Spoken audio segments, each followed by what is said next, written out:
예, 오늘은 성령 강림절 후 맞이하는 여섯째 주일이 되겠습니다. 이제 우리 다 함께 자리에서 일어나셔서 조용히 기도하심으로 성령 강림절 후 여섯 번째 주일 공동 예배를 하나님께 드리겠습니다.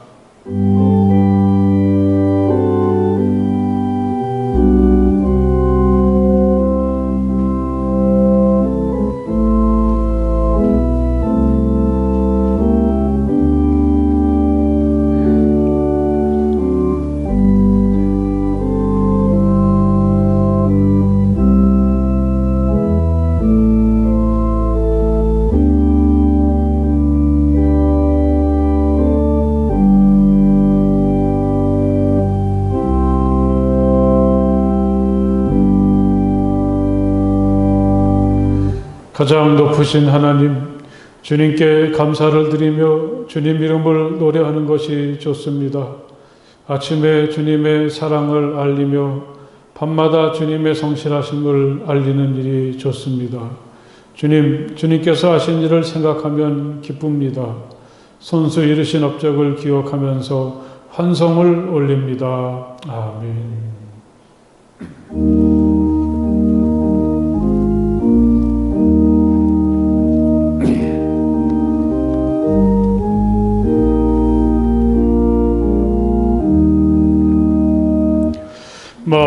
만유의 주제 존귀하신 예수 사람이 되신 하나님 나 사모하여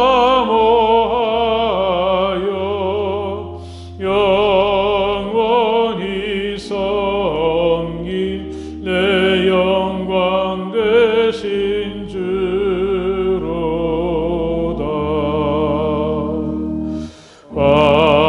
화려한 동산 무성한 저수목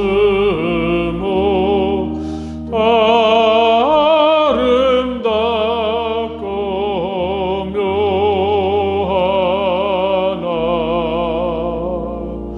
순전한 예수 더 아름다워 봄 같은 기쁨 주시네.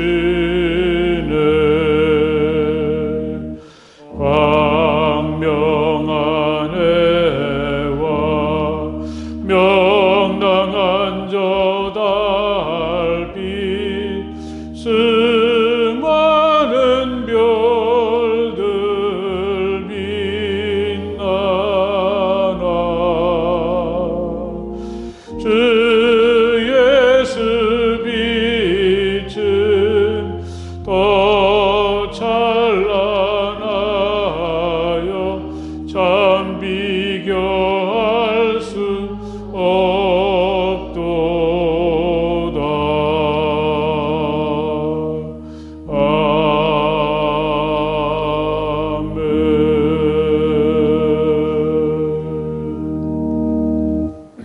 이 시간에는 우리 다 함께 조용히 침묵하시며 하나님께 마음으로 기도 드리시겠습니다. 하나님, 제가 여기 있습니다. 따뜻한 사랑으로 저를 맞아주시고 또 제게 있는 모든 부끄러움과 허물들을 제하여 주시며 저의 모든 상처와 아픔들을 치유해 주시기 원합니다. 우리 조용히 침묵하시며 마음으로 하나님께 기도 드리시겠습니다.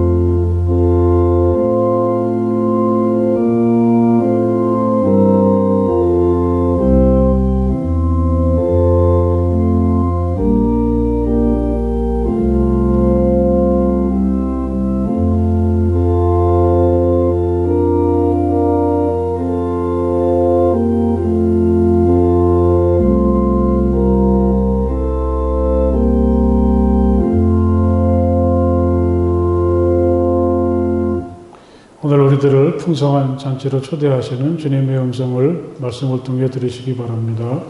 주님께서는 내 원수들이 보는 앞에서 내게 잔치상을 차려주시고 내 머리에 기름 부으시어 나를 귀한 손님으로 맞아주시니 내 잔이 넘칩니다. 아멘. 존귀와 영광과 찬양을 받으시기 합당하신 살아계신 하나님 아버지, 은혜와 사랑을 참으로 감사를 드립니다. 지난 한 주간도 주님의 은혜 가운데 저희들을 사랑하여 주시고 오늘 또 이렇게 주님의 날 고베야에서 몸된 제자가 나와 신령과 진정으로 예배 드릴 수 있도록 발걸음을 인도하신 은혜를 참으로 감사합니다. 죽기까지 저희들을 사랑하셨던 주님, 죄로 죽을 수밖에 없었던 저희들을 주님의 자녀 삼아주시고 주님의 보혈의 피로 저희들을 주님의 자녀 삼아주셨건만 저희들은 코로나로 여러가지 환경 조건으로 인한 심리적 요인들이 여러가지 심히 안정되어 있지 못한 저희들입니다. 하나님 불쌍히 여겨주시고 긍휼히 여겨주시사 이 시간도 정직한 영과 거룩한 영을 주님께서 이 시간도 부어주셔서 주님의 아버지 십자가의 보혈로 깨끗이 씻어주시기를 간절히 바라고 오랍니다.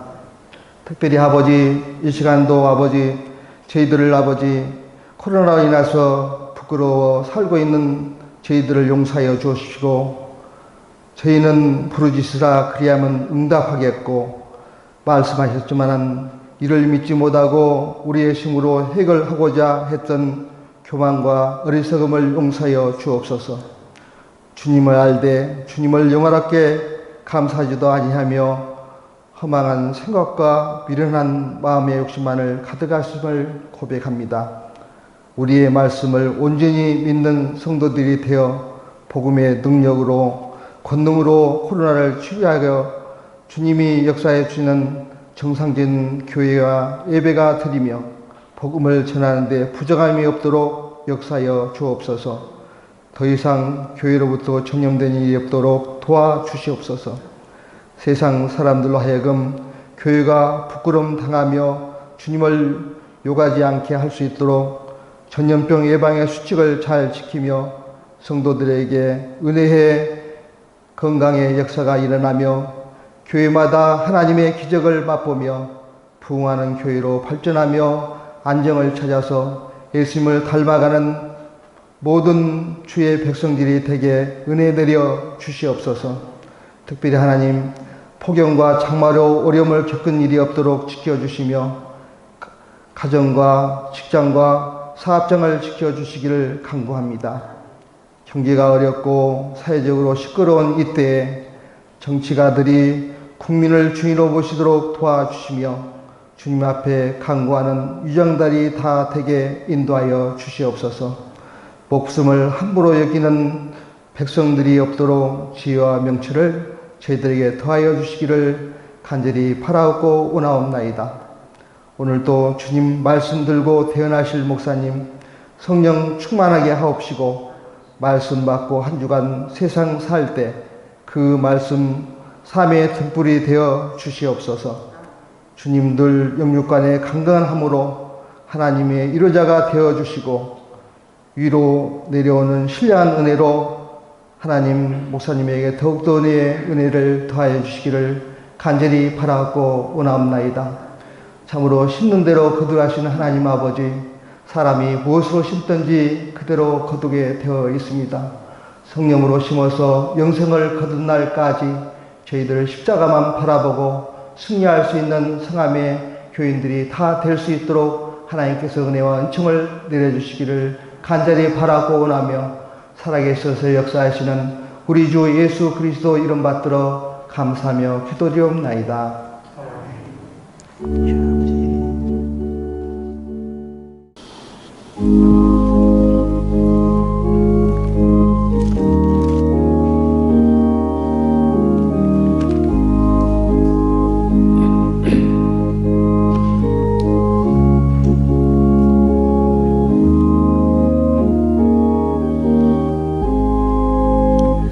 주의 예수 내가 알기 전 날 먼저 사랑했네.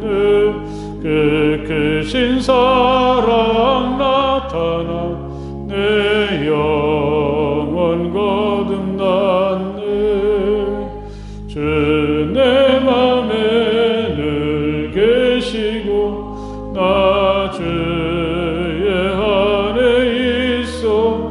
저 포도 비유 같으니 참 좋은 나의 친구. 내 친구 되신 예수님 날 구원하시려고 그 귀한 몸을 버리사 내 죄를 대속했네. 나 주님을 늘 믿으며 그 손을 의지하고 내 몸과 마음을 바쳐서 끝까지 충성하리. 내 진실하신 친구요 그 은혜 내려주사 날 항상 보호하시고 내 방패 되옵소서. 그 풍성한 참 사랑을 네 능히 끊을 소냐. 날 구원하신 예수는 참 좋은 나의 친구.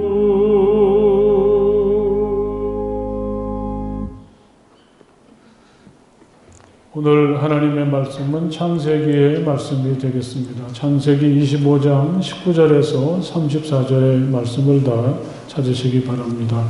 창세기 25장 19절에서 34절까지의 말씀이 되겠습니다. 창세기 25장 19절에서 34절까지의 말씀을 이제 제가 봉독하겠습니다.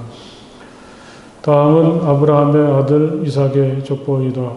아브라함이 이삭을 낳았고 이삭은 40살 때에 리브가와 결혼하였다.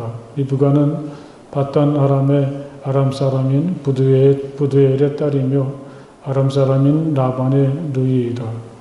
이삭은 자기 아내가 임신하지 못하므로 아내가 아이를 가지게 해달라고 주님께 기도하였다. 주님께서 이삭의 기도를 들어주시니 그의 아내 리브가가 임신하게 되었다. 그런데 리브가는 쌍둥이를 배웠는데 그 둘이 태 안에서 서로 싸웠다. 그래서 리브가는 이렇게 괴로워서야 내가 어떻게 견디겠는가 하면서 이 일을 알아보려고 주님께로 나아갔다. 주님께서 그에게 대답하셨다. 두 민족이 너의 태 안에 들어있다. 너의 태 안에서 두 백성이 나뉠 것이다. 한 백성이 다른 백성보다 강할 것이다. 형이 동생을 섬길 것이다. 달이 차서 몸을 풀 때가 되었다. 태 안에는 쌍둥이가 들어있었다. 먼저 나온 아이는 살결이 붉은 데다가 온몸이 털투성이어서 이름을 에서라고 하였다. 이어서 동생이 나오는데 그의 손이 에서의 발 뒤꿈치를 잡고 있어서 이름을 야곱이라고 하였다. 리브가가 이 쌍둥이를 낳았을 때에 이삭의 나이는 60살이었다. 두 아이가 자라 에서는 날쌘 사냥꾼이 되어서 들에서 살고 야곱은 성격이 차분한 사람이 되어서 주로 집에서 살았다. 이삭은 에서가 사냥해온 고기에 맛을 들이더니 에서를 사랑하였고 리브가는 야곱을 사랑하였다. 한 번은 야곱이 죽을 끓이고 있는데 에서가 허기진 채 들에서 돌아와서 야곱에게 말하였다.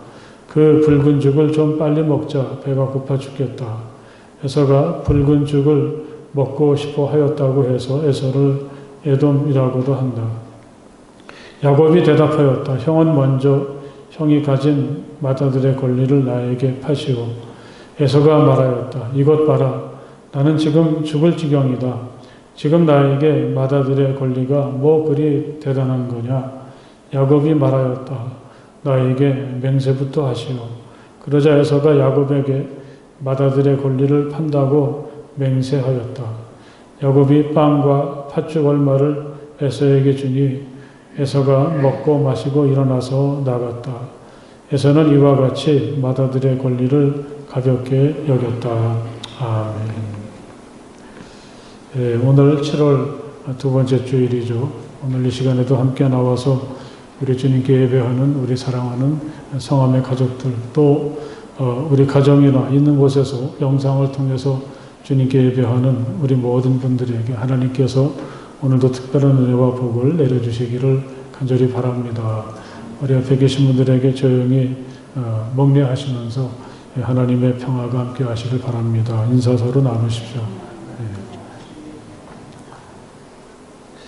이 야곱과 에서의 이야기를 읽을 때마다 그 떠오르는 어렸을 적의 기억이 하나 있습니다. 저희는 삼형제고 제가 장남입니다. 어렸을 때는 그 가운데가 가장 잘생겼던 모양입니다. 삼촌께서 그 동생을 보면 너 존슨 대통령처럼 생겼다 이렇게 칭찬을 해주시곤 했습니다. 거기까지는 그래도 들어줄만 했는데 거기다가 좀 흥분하시면 덧붙이시는 말씀이 너 꼭 야곱과 같이 생겼다 그렇게 말씀하실 때 기분이 확 상하더라고요. 그럼 내가 형인데 에서라는 말인가? 야곱이 형이 에서라는 걸 들었었거든요. 제가 맏아들이라서 그런지 게다가 제가 가진 별명 중에 하나가 이건 굉장한 비밀인데요. 홍인종이라는 별명도 있습니다. 얼굴이 잘 빨개지거든요. 그래서 야곱과 에서를 읽을 때면 이 에서가 참 불쌍합니다. 아이, 그 녀석 좀 지혜롭게 굴지. 그깟 팥죽 한 그릇이 뭐라고. 그렇게 허겁지겁 맏아들의 권리를 팔아넘길 수가 있어.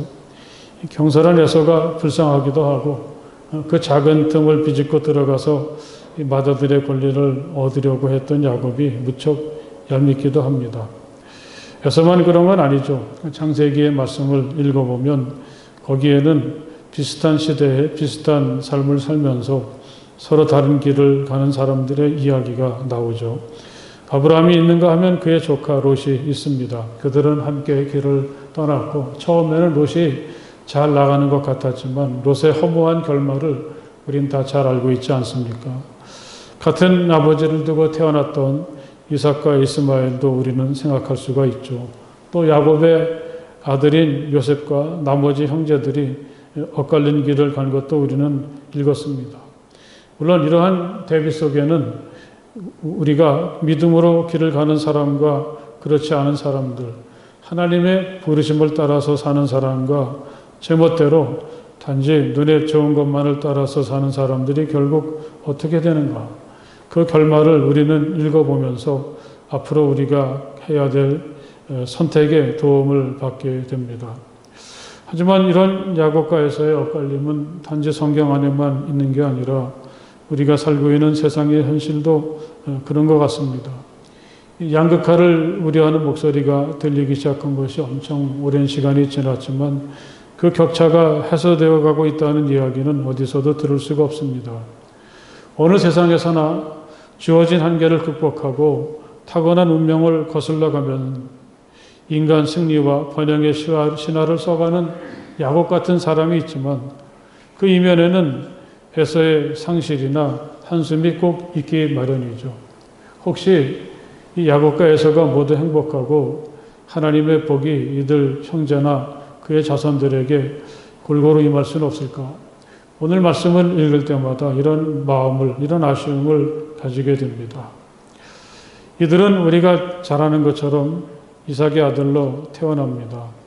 아마 그 집안은 무척이나 선이 귀했던 것 같죠. 아브라함도 오랜 기다림 끝에 이삭을 100살이 되어서 얻었는데 이삭도 다르지 않습니다. 리브가와 결혼을 하고도 한 20년 동안 자식이 없다가 그가 하나님께 간절히 기도한 끝에 아기가 생기게 되었습니다. 마침내 리브가가 임신을 했는데 쌍둥이였습니다. 그런데 이 녀석들이 엄마 뱃속에서 얌전히 있지를 않았습니다. 그 둘이 태 안에서 서로 싸웠다고 하죠. 그 정도가 무척 심해서 리브가는 무척 불안하기도 하고 견딜 수 없어서 하나님을 찾아갔습니다. 그런데 하나님은 그녀에게 참 놀라운 말씀을 들려주셨습니다. 두 민족이 너의 태 안에 들어있다. 너의 태 안에서 두 백성이 나뉠 것이다. 한 백성이 다른 백성보다 강할 것이다. 형이 동생을 섬길 것이다. 하나님의 스케일은 참 놀랍죠.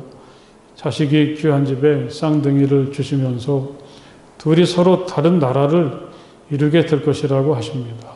이렇게 하신 분이 바로 우리가 믿는 하나님이십니다. 아무것도 아닌 사람을 통해서, 아무런 힘이 없는 사람을 통해서 하나님은 이 세상에 멋지게 자신의 존재를 드러내십니다. 특별히 여기서 하나는 강하고 다른 하나는 그렇지 못하다고 하셨는데 형이 동생을 섬길 것이라는 말씀이 무척 중요합니다. 아마 이 말씀을 들었을 때 리브가가 어떻게 반응했는지 알 수 없지만 그녀는 깜짝 놀랐을 것입니다. 이건 누구도 생각할 수가 없는 일이죠.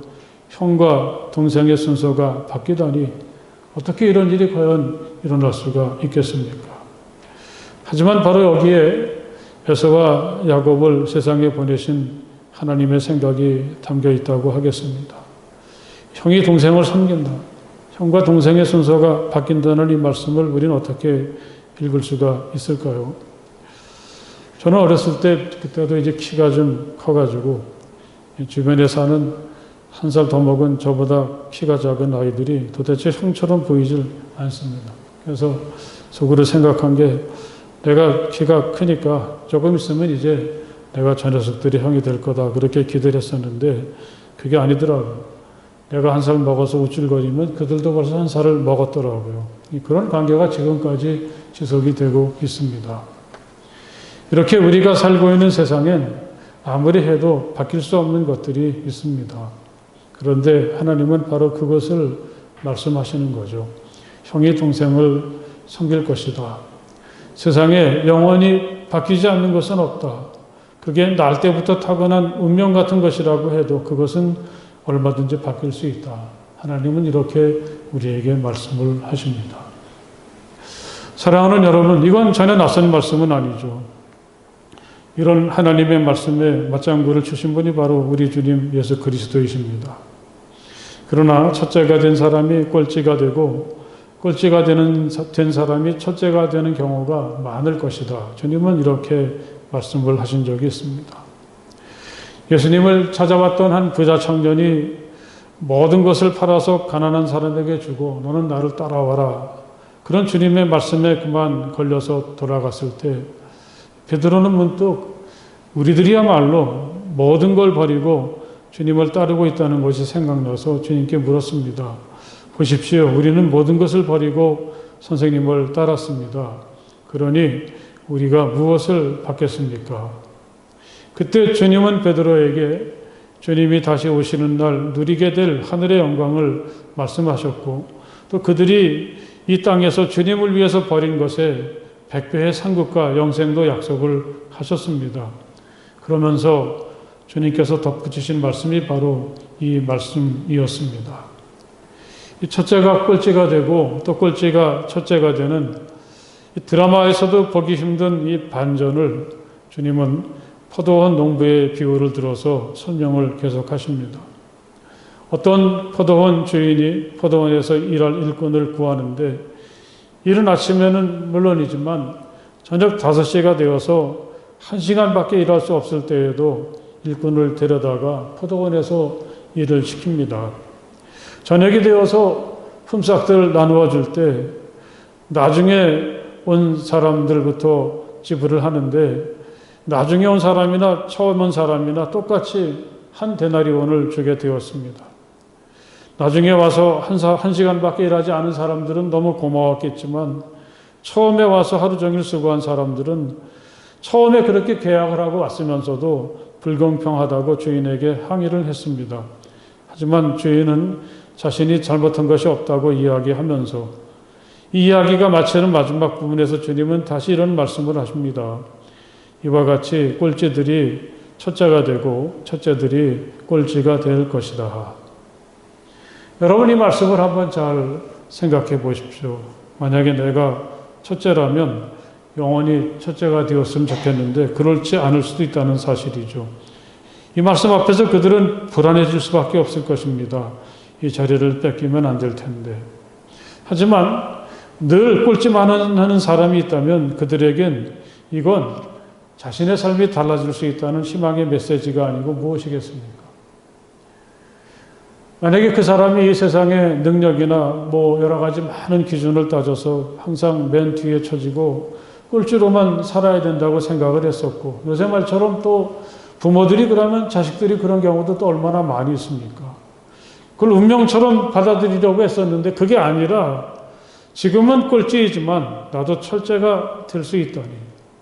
아직 그에겐 기회가 있고 그와 그 후손들의 운명은 결정되지 않았다는 말씀은 이 말씀을 듣는 꼴찌들에겐 그들이 다시 일어서게 되고 희망을 품고 시작하게 되는 힘이 되지 않겠습니까?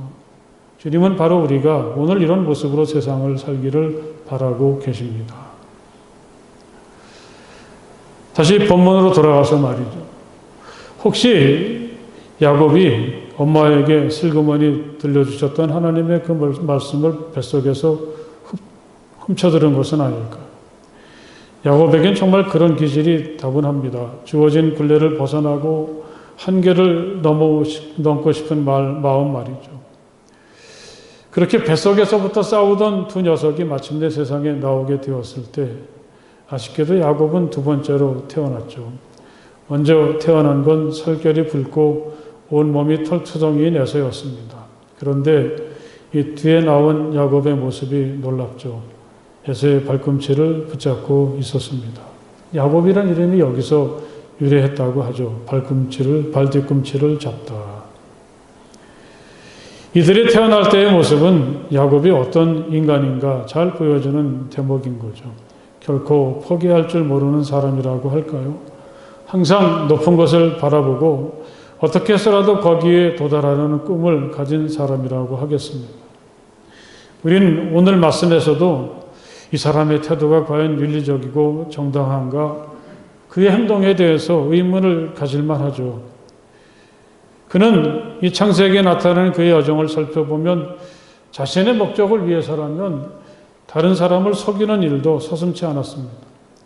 형에게 돌아갈 축복을 가로채기 위해서 그는 형처럼 꾸미고는 앞을 볼 수 없게 된 아버지 이삭을 떡하니 속이지 않았습니까?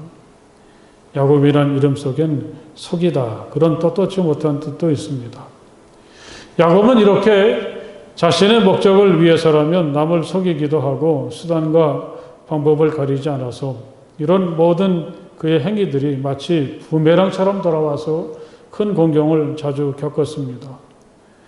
형을 속이고 나니까 이제 가나안에는 있을 수가 없어서 멀리 외삼촌이 살고 있는 바단 아람으로 도망을 가게 되죠.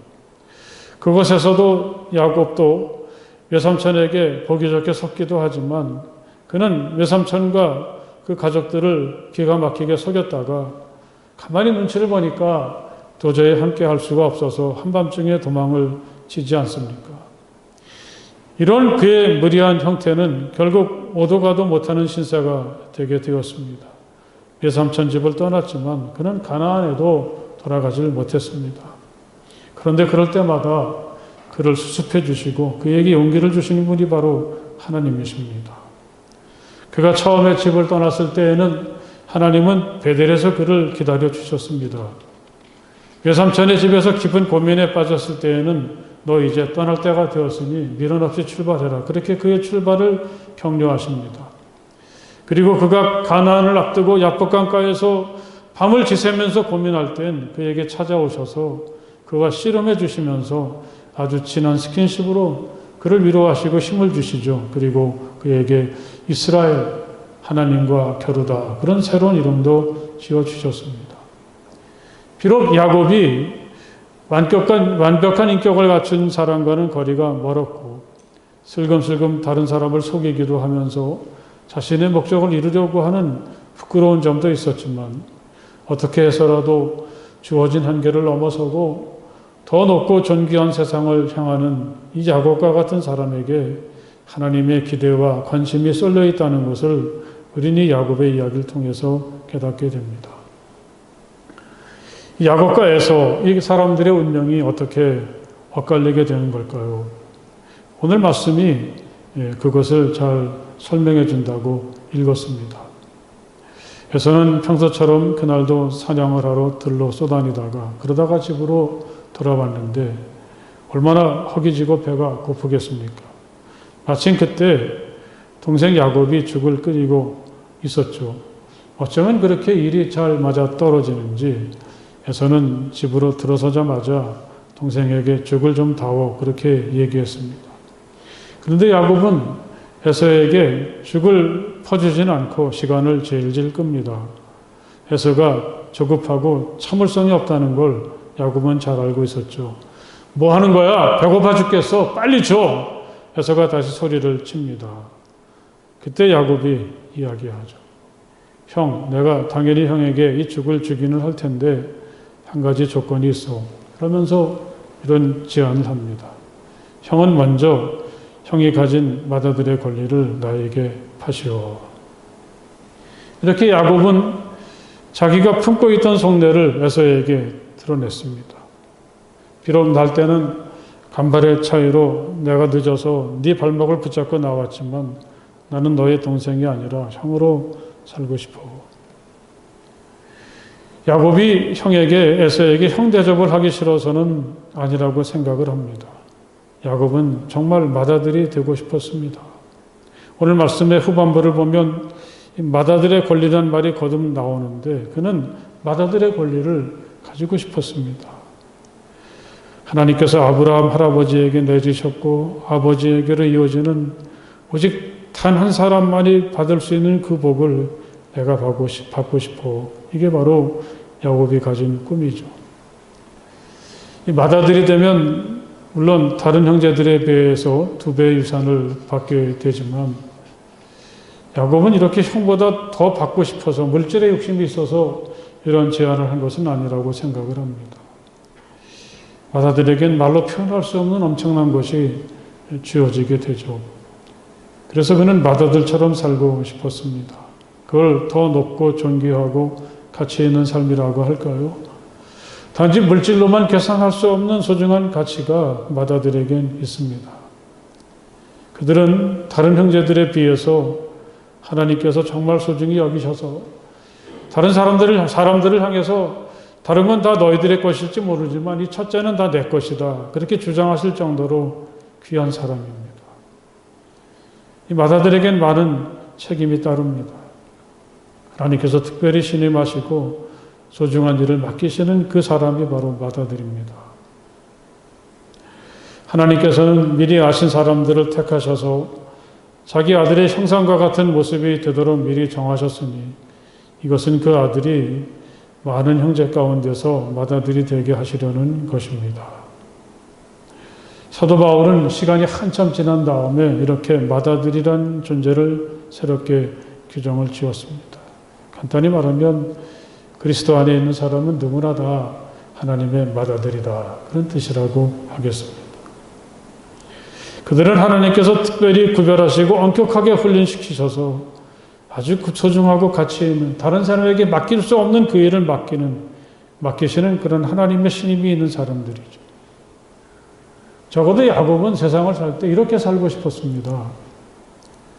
하나님께서 할아버지 아브라함을 부르시고 그를 통해서 남다른 특별한 일을 하셨던 것처럼 그리고 그런 거룩한 부르심이 아버지 이삭을 통해서 이제는 에서가 아니라 자기에게로 이어지기를 그는 강력하게 희망했습니다. 에서는 어떻습니까? 우리 같으면 그 말을 들으면 정신이 좀 차려질 법하죠. 아무리 배가 고프고 눈앞에 먹을 것이 있다고 해도 이건 아닙니다. 정신을 똑바로 차리고 야곱에게 무슨 말인가 해야 될 것 같죠. 말도 안 되는 소리 하지 마라. 내가 주는 죽을 안 먹었으면 안 먹었지. 죽 한 그릇에 맏아들의 권리를 팔 수는 없어. 적어도 이렇게 대응해야 되지 않겠습니까? 하지만 에서는 그렇게 하지 않았습니다. 이것 봐라. 난 지금 죽을 지경이다. 나에게 지금 맏아들의 권리가 뭐 그리 대단한 거냐. 우리가 읽는 성경은 이 두 형제의 얘기를 아주 실감나게 잘 번역을 한 것 같습니다. 특별히 에서의 대사를 읽으면서 보면은 이 죽겠다는 말을 두 번이나 반복을 하고 있습니다. 에서를 읽을 때, 이 죽겠다는 말 함부로 하지 말아야 되겠다 깨닫게 되었습니다. 여러분, 에서가 그때 죽 한 그릇 먹지 않았다고 해서 죽었을까요? 결국은 그렇게 되고 말았죠. 에서가 그날 자기의 고픈 배는 채웠을지는 몰라도 이 맏아들의 권리를 가졌던 에서는 그 순간 죽고 말았습니다.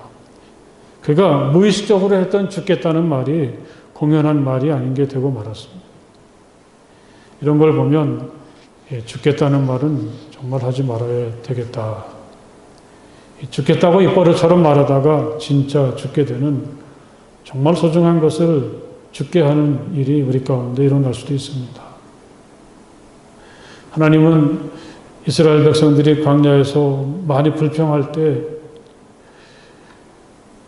너희들의 말이 내 귀에 들린 대로 너희가 말한 대로 그대로 이루어 주시겠다고 말씀하신 적이 있죠.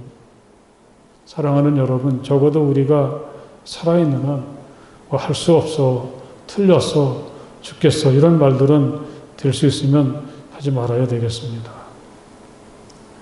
나에게 맹세부터 하시오. 야곱은 기회가 왔다고 생각을 했습니다. 이제는 맹세를 해야만 죽을 주겠다고 하죠. 적어도 이 정도 진행이 되면 이게 장난이 아니구나 느낄 만도 한데 에서는 나는 장난이야 그렇게 생각할 수도 있지만 야곱은 아주 지금 진지하거든요. 이러다가 정말 맏아들의 권리를 어처구니 없이 넘겨줄 수도 있겠다. 정신을 차릴 만도 한데 에서에겐 그런 생각이 없습니다.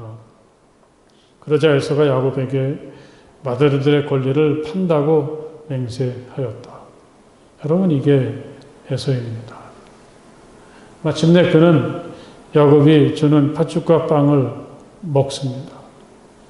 그리고 나서의 행동을 성경은 이렇게 소개하고 있습니다. 에서가 먹고 마시고 일어나서 나갔다. 에서에게 지금 자신에게 무슨 일이 벌어졌는지, 자기가 무슨 말을 듣고 무슨 말을 했는지 조금의 주저함이나 머뭇거림이 없습니다. 내가 이렇게 하는 게 정말 잘하는 일일까? 내가 하는 행동이 맏아들다운가? 만약에 이렇게 하다가 정말 순서가 바뀌면 어떡하지? 적어도 배가 고팠을 땐 몰라도 먹고 난 다음에라도 문득 그런 생각이 들어야 될 거 아닙니까? 그래서 야곱에게 잘 먹었어.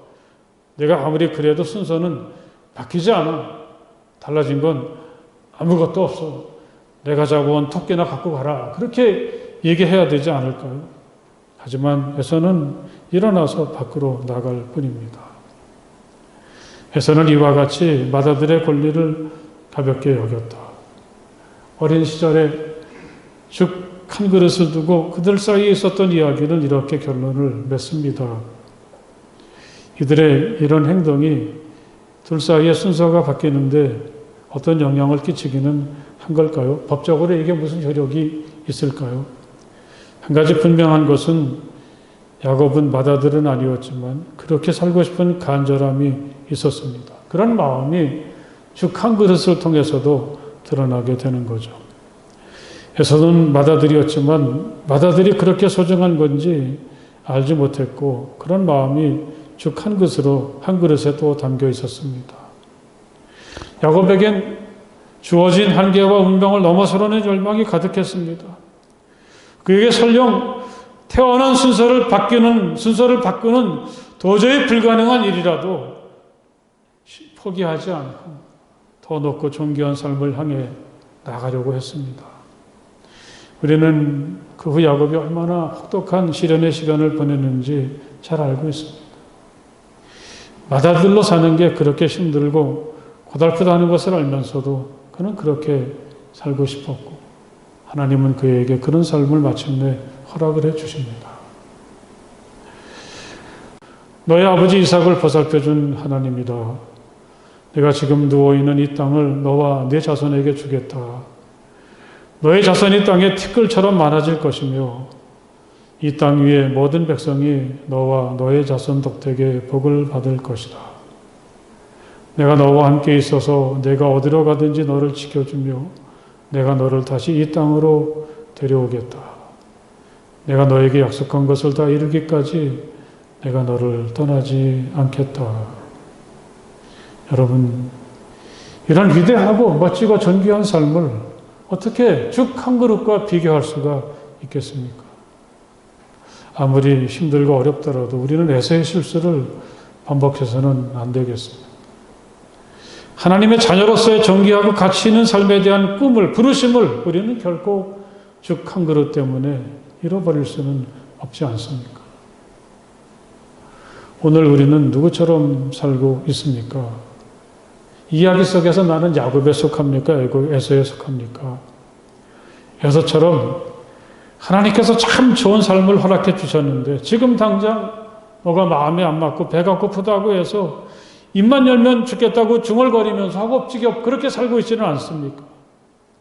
비록 지금은 내가 힘들고 어렵지만 하나님께서 허락해 주신 이 소중한 삶에 대한 가치를 마음에 새겨서 더 높고 존귀한 세상을 지향하고 나를 세상에 보내신 하나님의 뜻을 이루려고 하는 희망을 품고 살고 있는 야곱과 같은 모습이 바로 우리의 모습이 될 수 있기를 간절히 바랍니다.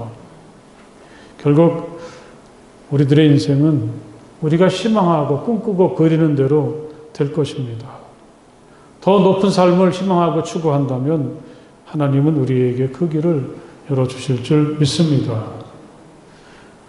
너는 얼마나 소중합니까? 우리는 누구나 다 하나님으로부터 천하보다 귀하다는 그 소중한 생명을 선물로 받은 사람들이죠. 하나님은 예수 그리스도 안에서 이미 우리들을 이 시대의 야곱으로 하나님의 맏아들로 불러주셨습니다. 하나님의 거룩하신 뜻과 부르심을 마음속에 새기면서 더 높은 세상을 바라보면서 힘차게 나아가는 우리가 될 수 있기를 주님의 이름으로 간절히 축복을 드립니다. 할렐루야. 기도하시겠습니다.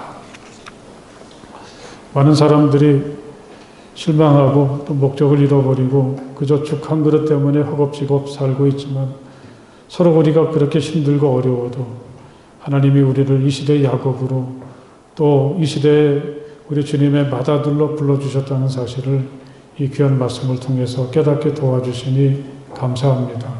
어렵고 힘든 현실 속에서도 하나님께서 허락해 주신 이 생명을 부여잡고 살아가는 나 자신을 소중히 여길 줄 알게 하시고 단지 눈에 보이고 또 내게 필요한 것들을 넘어서서 영원한 하나님의 나라를 바라보며 거기에 합당한 삶을 살아가는 우리 모두가 되게 하여 주시옵소서. 예수님 이름으로 간절히 기도드렸사옵나이다. 아멘. 이 시간 서로 사랑하고 축복합니다. 인사 한번 함께 나누어 보십시오. 사랑하고 축복합니다. 이 코로나 때문에 우리가 겪어야 될 여러 가지 어려움들이 있지만 또 믿음으로 잘 극복하게 될 때 또 이 일이 우리에게 또 어떤 새로운 삶의 전기가 되고 계기가 될 줄 믿습니다. 개인적으로 지켜야 될 수칙들 잘 지켜주시고 이 교회에서도 꼭 그렇게 해주시길 바랍니다.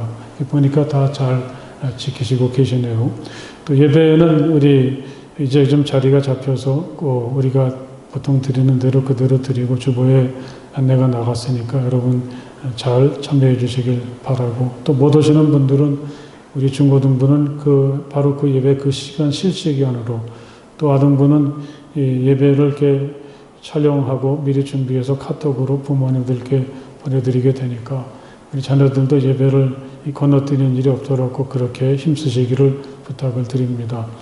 우리 지난주간에 우리 박순철 장로님 이 거동이 좀 불편하셔서 이 나래병원에 입원을 해서 검사도 받으시고 또 치료도 하시려고 입원을 하셨고 또 우리 손희경 집사님의 남편 되는 홍영표 성도님도 그 디스크 때문에 저 서구에 있는 국제성모병원에 입원해서 수술을 받고 회복 중에 있습니다. 이 코로나라는 상황 때문에 가기도 쉽지 않고 또 가는 것도 그렇게 썩 도움이 되지 않는데 이분들을 위해서 가정에서 또 교회에서 열심히 잘 기도해 주셔서 함께 예배 드릴 수 있도록 그렇게 기도해 주실 것을 부탁을 드립니다. 지난 그 맥주감사절을 맞이하며 우리 박영희 권사님이 준비해 주신 작은 선물을 나누어 드렸는데 혹시 못 가지고 가신 분들은 안내석에 가시면 우리 전도사님께서 안내해 주실 것입니다. 이 이름을 이렇게 찾아서 이 선물을 꼭 챙겨가시고 함께 사랑을 나누셨으면 좋겠습니다. 예, 다른 광고 없으시면 이제 우리도 함께 자리에서 일어나셔서 주기도문 찬송을 함께 부르시겠습니다.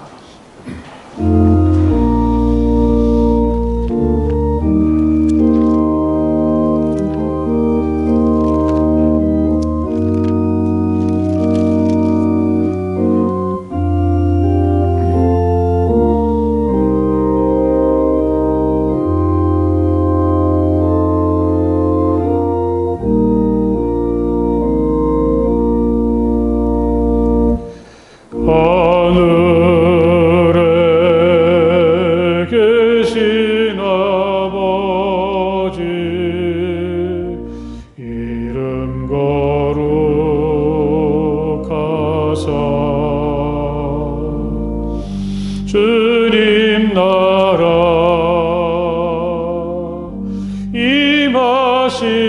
임하시고 뜻이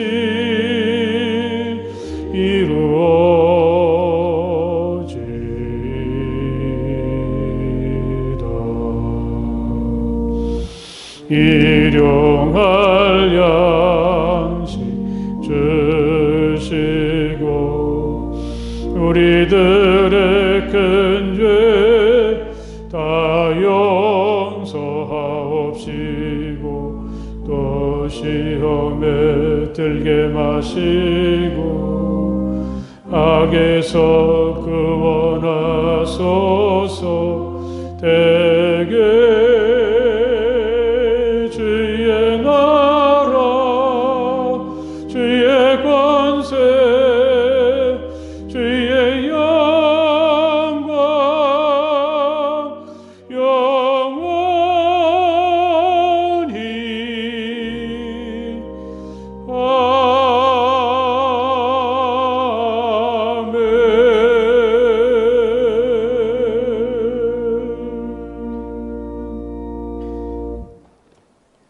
이제는 우리 주 예수 그리스도의 그 크신 은혜와 우리 아버지 하나님의 그 넓고 무한하신 사랑하심과 성령 안에서의 거룩한 사귐이 마음을 다해서 기쁨으로 우리 주님을 찬양하고 예배하는 모든 주님의 자녀들 가운데 영원토록 함께하여 주시기를 간절히 축원하옵나이다. 아멘.